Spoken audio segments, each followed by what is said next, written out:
waxaa maanta magaalada Jowhar ee caasimadda dowlad goboleedka Hirshabelle lagu guddoonsiiyay qoysas danyar ah raashin ay soo dhiibeen dad walaalo oo muslimiin ah raashinkaasi oo ay ugu talagaleen in dadkaasi ay ugu gudbaan bisha barakeysan ee Ramadaan ayaga oo soo wakiishay barnaamijka Shaashaakeer si uu dadkaasi u guddoonsiiyo madaxa barnaamijka Shaashaakeer Cabdishakuur Cabdullaahi Axmed Cabdishakuur Shaashaa oo ku wareejinaya ayaa ka hadlay ugu horeyntii goobta asaga oo dhahaya hadaladiisa waxa ka walaalo muslimiin oo ku nool dalka dibadiisa ayaa deeq raashin ah waxay u soo dhiibeen walaalo muslimiin oo ku nool magaalada Jowhar ee caasimadda dowlad goboleedka Hirshabelle kuwaas oo u baahnaa in la samato bixiyo iyadoo bisha barakeysan ee Ramadaan lagu gudo jiro waxaana hooyooyinkan muuqaalkoodu idin muuqanaya arkaysaan ee maanta la guddoonsiinayo raashinkan ka kooban burka, bariiska, sokorta, saliidda, timirta iyo caano booraha usoo dhiibay walaalo muslimiin oo ku nool dalka dibadiisa. Fawsiyo Cabdullaahi Mahdi iyo walaal kale oo muslim ah oo diiday in magaciisa la sheego ayaa ugu deeqay raashinkan waxaana ay ugu talagaleen in ay ku afraan bisha barakeysan ee Ramadaan inta lagu gudo jiro. qaar ka mid ah hooyooyinkii raashinkan qaatay ayaa u duceeyay ugana mahad celiyay Fawsiyo Cabdullaahi Mahdi iyo waliba walaalka muslimka ah raashinkan afurka ay usoo dhiibeen una soo mariyeen barnaamijka Shaashaakeer. alaabta Fawsiyo Cabdullaahi Mahdi inuu soo dhiibtay waa duceynaa hadkii dhammaan alaabtii soo dhiibtay. Fawsiyo Cabdullaahi Mahdi waa aragnay alaabta soo dhiibtay iyo ninka magaciisa diiday waa u mahad celinaynaa waa mahadsan tahay waa sahaysanay sokor waxaan haysanay bariid waxaan haysanay bur waxaan haysanay caano waxaan haysanay timir waa ku mahad celini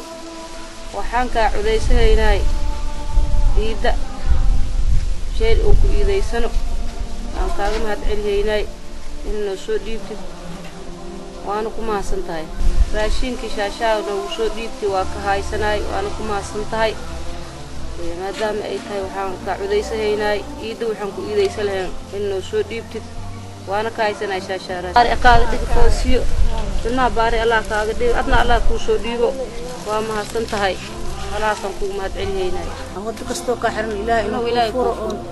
meehi martid Ilaahay waxa kaaga dhigo walaalkan bukay walaalka oo magaciisa diiday asana waa mahad celinaynaa faataxadana waa u marnay waan u duceyn in Ilaahay meehis marano waxa aaga dhigo Ilaahay ina baari oo ilmaha niga dhigo Ilaahay niga duceyn hadii weysadne iidoon kiideysaleen Shaashaa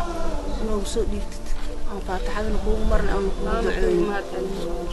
وابني فوسي الشيخ مهد Fawsiyo Cabdullaahi Mahdi aku duceeyay adeegii waa helnay adeegaaga waa helnay bariid caano marle timirle aku mahad naqnay ilmahan ilaahay ilmahaadana baari akaaga dhigo waqti kale magaceeda sheegin ilaahay khayr Allah qofka kala magaciisa sheegay usoo faataxada u marnay khayr Allah ilaahay usoo khayr nasqasiyo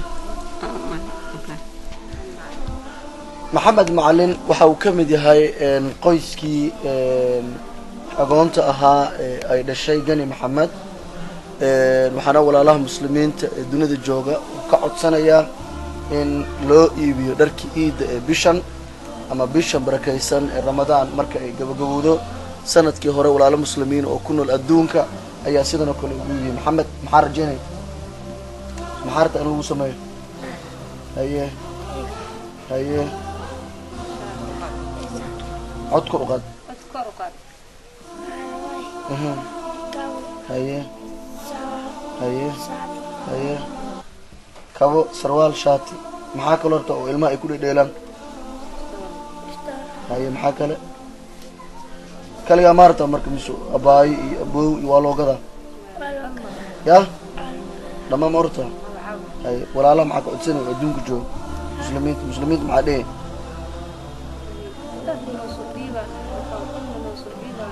ya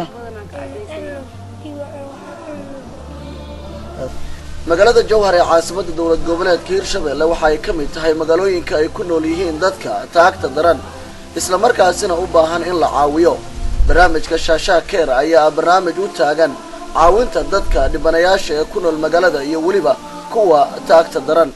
waxaana fursad ay u noqotay qaar ka mid ah qurba joogta Soomaaliyeed ee ku nool dalka dibadiisa inay ka faa'iideystaan barnaamijka shaashaa keer sadaqana u soo mariyaan walaalahooda dhiban. barnaamijka shaashaa keer ayaa ah barnaamij inta badan dadka tabaaleysan ama taagta daran wax loogu aruuriyo ama dadkaasi lagu saacido. barnaamijka shaashaa keer ayaa ah barnaamij in muddo ka shaqeynayay gudaha dalka Soomaaliya. Maxamed Yaasiin Mahdi, Maxamed Deeq Alfa, Juba Shabeelle News, magaalada Jowhar.